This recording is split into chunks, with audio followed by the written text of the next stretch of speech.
Sir ఇప్పుడు మా దగ్గర ఉమ్మడి జిల్లాలో చాలా జిల్లాలో వర్షం విపరీతంగా పడ్డది. మేము విజ్ఞప్తి ఏంటంటే పంట సంబంధించి కొంత ప్రభుత్వంలో సివిల్ సప్లైస్ మంత్రిగా ధాన్యం సంబంధించి కానీ అక్కడ ఉన్నటువంటి నష్టానికి సంబంధించి కానీ రైతు మొత్తం పెట్టుబడి గంగాల కలిసి పరిస్థితి వచ్చింది.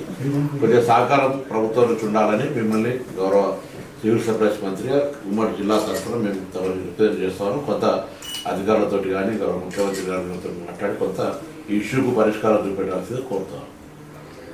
సరే ప్రభాకర్ గారు, తప్పనిసరిగా రాష్ట్ర వ్యాప్తంగా చాలా జిల్లాల్లో ఈ పంట నష్టం, అదేవిధంగా కొనుగోలు కేంద్రాలకి వచ్చిన ధాన్యం తడిచిపోయిన విషయంలో మాకు రిపోర్ట్స్ వస్తున్నాయి.